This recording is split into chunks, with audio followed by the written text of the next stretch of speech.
Please come, Divya. Good morning, sir. Good morning, sir. So here we meet again. Let's Thank you, sir. Divya, you got IPS? Yes, sir. Very good. कहाँ पे हो तुम अभी? हैदराबाद हो आजकल? नहीं sir, मैं EOL पे हूँ। अच्छा, EOL पे है। Yes. All right. Very good. आपका मीडियम तो हिंदी है ना? Yes, sir. अच्छा, तो IPS तो बड़ी अच्छी सर्विस है। Yes. और IAS के बारे में तो लोग कहते हैं बेकार की सर्विस है, रिडंडेंट है, ये लोग काम ही कुछ नहीं करते। जो हिंदुस्तान का भट्टा बैठा दिया तो आज नहीं तो कल IAS तो डिसबैंड ही हो जाएगा। लेकिन पुलिस तो और पावरफुल होती चली जाएगी, क्योंकि पुलिस के बिना तो सरकारें ही नहीं चल सकती, है ना? तो आप ये इतनी अच्छी सर्विस छोड़ के एक सर्टेन सर्विस की तरफ क्यों जाना चाहते हैं? सर, यद्यपि दोनों सर्विसेज अपने लिए इम्पोर्टेंट हैं सरकार के लिए, लेकिन मैं IAS में इसलिए जाना चाहती हूँ क्योंकि IAS में सर डाइवर्सिटी ज़्यादा होती है। मुझे मतलब एकदम शुरुआत के लेवल से ही वेरियस डिपार्टमेंट्स में काम करने का मौका मिलेगा, तो मुझे लगता है सर मेरा एक्सपोजर ज़्यादा होगा और मेरी लर्निंग ज़्यादा होगी। और दूसरा सर, मैं हमेशा से गांव में रही हूँ, तो मैंने वहाँ प्रशासन का रोल देखा है। मेरे गांव की जितनी भी समस्याएं हैं, रोड से लेके पानी की समस्या तक, तो मुझे लगता है सर एज ए एडमिनिस्ट्रेटर मैं ज़्यादा उसको बेहतर से समझ सकती हूँ। तो मेरी पर्सनैलिटी IPS के कंपैरिजन में IAS के मुझे ज़्यादा अनुकूल लगती है। तो गांव वाले के लिए, खासतौर से हरियाणा के, मैं भी हरियाणा काडर का अफसर हूँ, अगर आप जानती हैं। जी जी सर। जानती हैं कि नहीं जानती? नहीं जानती। No sir. तो वहाँ तो कलेक्टर ज्यादा इम्पोर्टेंट होता है कि पटवारी गांव वाले के लिए? सर दोनों ही महत्वपूर्ण होते हैं, लेकिन मेरे ख्याल से सबसे ज्यादा होता है। नहीं, वो सर सिर्फ लॉ एंड ऑर्डर को मेंटेन करने के लिए होता है, लेकिन ओवरऑल पर्सपेक्टिव में सर एडमिनिस्ट्रेशन के लिए IAS ज़्यादा इम्पोर्टेंट होता है। पटवारी से भी ज़्यादा इम्पोर्टेंट होता है?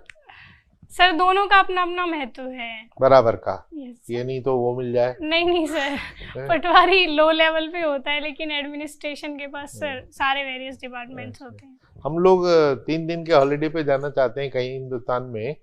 आप पिच कीजिए कि हम महेंद्रगढ़ जाएं, क्यों जाएं? सर एक तो हमारे महेंद्रगढ़ में सर कुछ हिस्टोरिकल प्लेसेस हैं, जैसे सर जल महल है और बीरबल का छत्ता है, तो मैं चाहूँगी सर आप लोग वो देखें। और दूसरा सर, हमारे महेंद्रगढ़ में मिनरल्स हैं काफ़ी, तो वो इकोलॉजिकली भी इम्पोर्टेंट हैं। और कौन से मिनरल्स हैं? सर हमारे वहाँ सैंडस्टोन मिलता है, ग्रेनाइट मिलता है और बजरी मिलती है। स्लेट? हाँ सर, काफ़ी मिलते हैं, लेकिन चलिए, गुड। दिव्या, पिछले वर्ष कितने अंक मिले थे आपको इंटरव्यू में? Sir 180। 180। I hope it will get better than that this year also. और इस साल भी आपने पर्चे तो अपने ठीक ठाक ही किए होंगे। yes, जो वैकल्पिक विषय आपका है वो हिंदी साहित्य है। yes, तो उसमें हम आपसे कुछ पूछेंगे नहीं, क्योंकि जो हम कोशिश ये करेंगे आपसे वो पूछें जो पिछले इंटरव्यू से इस इंटरव्यू तक फर्क हुआ है। तो आपसे कुछ भी पूछा जा सकता है, क्योंकि आप पुलिस में हैं, तो पुलिस और नागरिक प्रशासन के बारे में पूछा जा सकता है।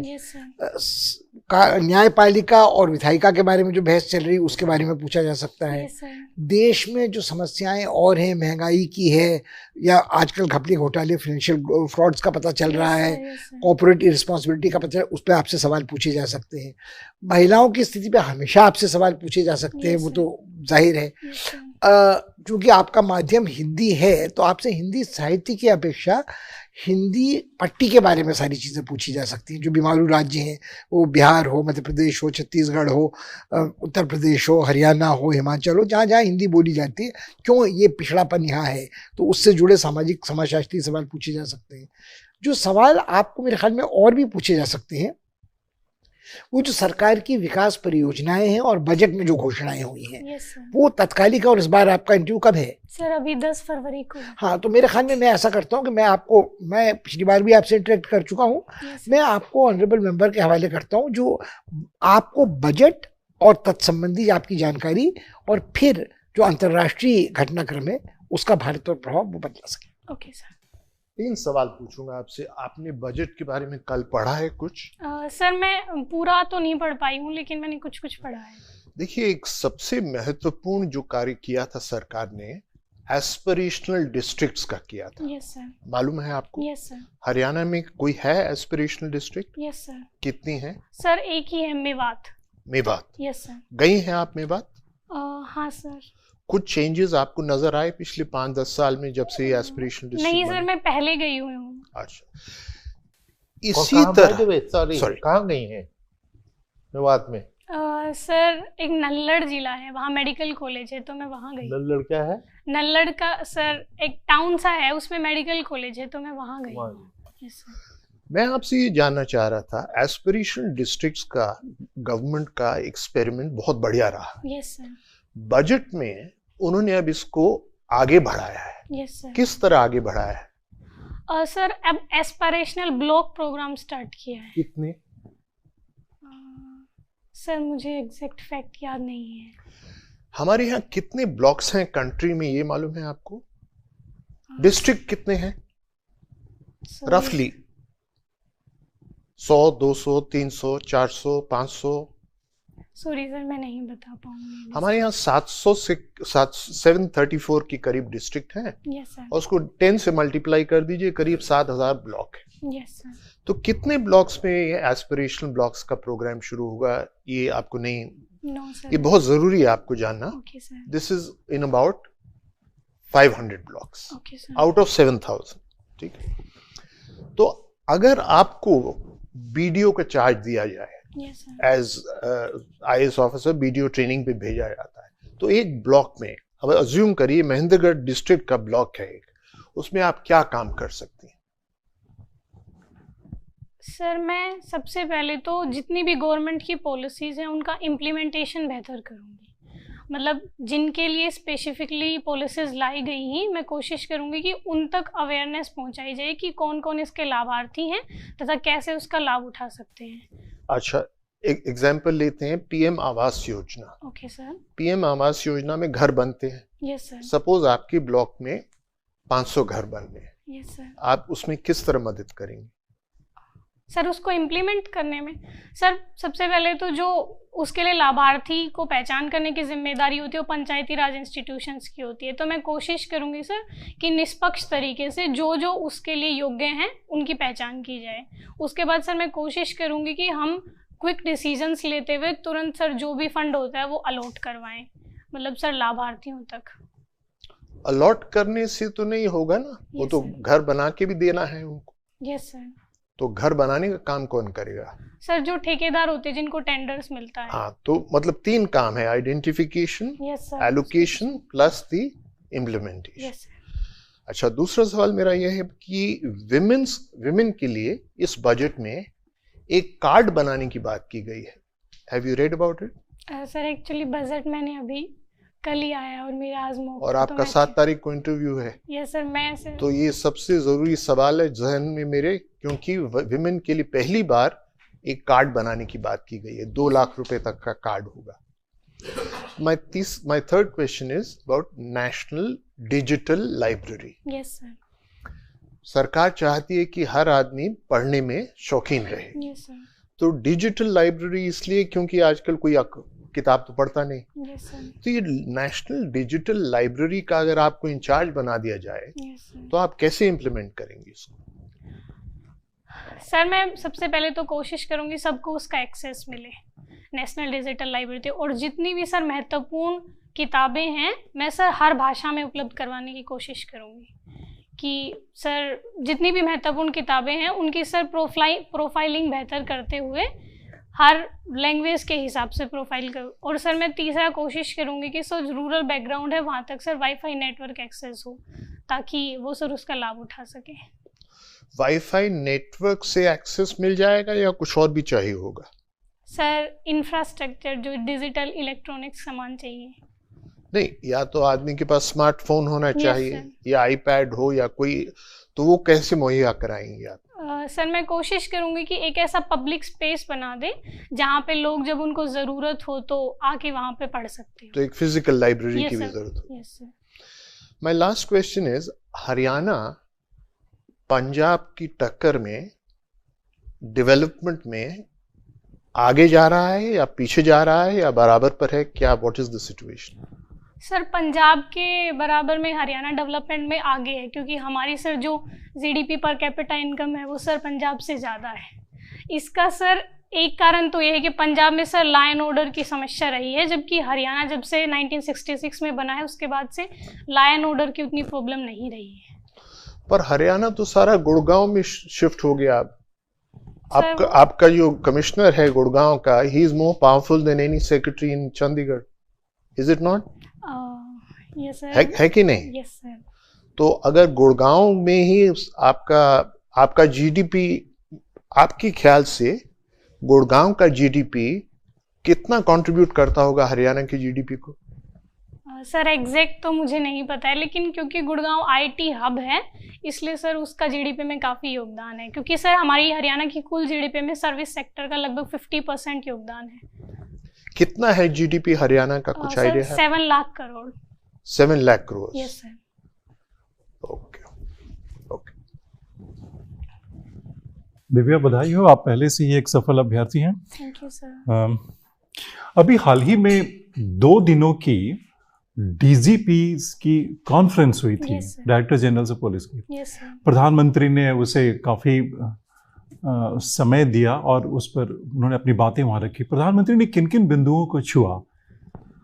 सर सबसे पहले तो उन्होंने टेक्नोलॉजी के उपयोग को, कि सर पुलिस में हम टेक्नोलॉजी का उपयोग करके काफ़ी पीपल फ्रेंडली डेवलपमेंट कर सकते हैं। दूसरा सर उन्होंने पुलिस और जो समाज है, नागरिक समाज, उसके मध्य विश्वास को सर आगे बढ़ाने की, मतलब ज़्यादा बेहतर बनाने की बात की। और सर तीसरा जैसे उन्होंने कम्युनिटी पुलिसिंग की बात की कि हम लोगों को सहयोग लेके उनके लिए ज़्यादा बेहतर लॉ एंड ऑर्डर मेंटेन कर सकते हैं। तो सर अभी तो मैं यही रिकॉल कर पा रही हूँ। उन्होंने प्रिजन रिफॉर्म्स के बारे में भी काफ़ी जोर दिया। जी जी सर। और भी कई बातें कही। अब कम्युनिटी पुलिसिंग क्या बात कर रही थी? सलवा जुडुम का नाम आपने सुना है, ये कम्युनिटी पुलिसिंग क्यों फेल हो गई थी? सॉरी सर, सलवा जुडुम का नाम नहीं सुना? जी मैंने नहीं। अच्छा ठीक है। आप हिंदी साहित्य के विद्यार्थी हैं तो आप आईएएस बन जाएंगी या आईपीएस रहेंगी, साहित्य के तत्व तो आपके साथ हमेशा रहेंगे। जी आप ऐसे कुछ नामचीन बड़े पुलिस अफसरों के नाम बता सकती हैं जिन्होंने साहित्य में गहरी रुचि रही है, जिन्होंने लेखन कार्य भी किया है? सर पुस्तकें लिखी हैं कुछ, तो किसी पुलिस ऑफिसर्स ने, जैसे सर अभी जो खाकी आई है वो लिखी है सर। किसने लिखी है? अमित लोढ़ा सर। अमित लोढ़ा सर तो ने। उन्होंने अपने कहाँ के अनुभवों को उसमें चित्रित किया है? सर बिहार के अनुभव को, द बिहार डायरीज। ठीक है। और किसी पुराने पहले के? एक सर जूलियन रिबेरो सर हैं, उन्होंने भी एक बुक लिखी, लेकिन मैंने पढ़ी नहीं है सर, सॉरी। उन्होंने एक ही किताब लिखी है? सर मुझे एक के बारे में ही पता। Neeraj Kumar? No sir, actually उनकी दिल्ली के पुलिस कमिश्नर थे, उस पे उनके तो सीरियल भी आया था, पुलिस फाइल से। Police file. सर मैं जाके जरूर देखूंगी। विभूति नारायण राय, प्रभात कुमार मिश्र। No sir. हिंदी साहित्य के कुछ ये काफी मूर्धन्य नाम हैं जो साहित्य के विद्यार्थी। अच्छा कोई बात नहीं। हमारे देश में जो पुलिस रिफॉर्म के बारे में जो प्रकाश सिंह का जजमेंट है वो तो सब कोई जानते हैं। मुझे सिर्फ ये बताइए कि निरंतर सुप्रीम कोर्ट के इस बात को रेखांकित करने के बावजूद भी उसके जो रिकमेंडेशंस हैं उसको लागू करने में क्या बाधाएं आ रही हैं? सर इसमें सबसे बड़ी कमी तो पॉलिटिकल विल की है। जब तक सर राजनीतिक इच्छा शक्ति नहीं होगी तब तक सर प्रकाश सिंह के इसके जो भी निर्देश हैं वो लागू नहीं हो पाएंगे। कोई एक तत्व उस जजमेंट का जो आपके नज़र में बहुत प्रभावशाली होता पुलिसिंग के लिए? सर उसके जो जजमेंट दिए गए हैं वो, हाँ सर उसमें टोटल 7 जजमेंट दिए हैं गवर्नमेंट सुप्रीम कोर्ट ने। एक तो सर बोला है राज्य सुरक्षा आयोग की स्थापना, उसकी वजह से सर जो पुलिस की फंक्शनल ऑटोनॉमी है उसको बढ़ाना है तथा जो पॉलिटिकल इंटरफेरेंस है उसको कम करना है। और दूसरा सर पुलिस का जो इन्वेस्टिगेशन का काम है और लॉ एंड ऑर्डर का काम है, इन दोनों को अलग अलग करना। ये बड़ा महत्वपूर्ण हिस्सा था क्योंकि कई पाश्चात्य देशों में ये चीजें बिल्कुल अलग अलग रखी गई हैं। हमारे यहाँ दोनों का घालमेल एक है सर, एक हो जाता है। Yes sir. और कोई तत्व? और सर एक है सर पुलिस कंप्लेंट अथॉरिटी बिठाने के लिए कि पुलिस से रिलेटेड जो भी शिकायतें हैं उनको सर उसमें दर्ज किया जाए तथा। एक आखिरी प्रश्न बहुत जल्दी से बताइए कि अगर आप, हमारे देश में एक बड़ी समस्या ये है कि इतनी सारी भाषाएं हैं लेकिन हिंदी भाषा जैसे निरंतर संघर्षशील हो अपनी अस्मिता और अपनी पहचान और अपनी प्रतिष्ठा को बार बार साबित करने के लिए, जी सर। तो क्या क्या मुश्किलें आ सकती हैं अगर आप किसी अहिंदी भाषी प्रदेश में अधिकारी हैं तो?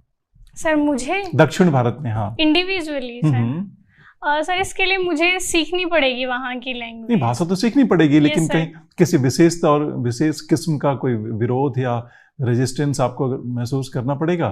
सर इंडिविजुअली तो मुझे नहीं लगता है कि अगर मैं हिंदी भाषी हूँ तो मुझे कोई रेजिस्टेंस फील करना पड़ेगा। मैं सर वहाँ की लैंग्वेज सीख लूँगी जहाँ भी मुझे कैडर अलॉट होगा या मुझे सेवा करने का मौका मिलेगा। ठीक, थैंक यू। एक छोटा सा सवाल मेरा, आपको मालूम है कितनी डिस्ट्रिक्ट्स में पुलिस कमिश्नर सिस्टम बन गया है इंडिया में? सर लगभग 15 प्लस है।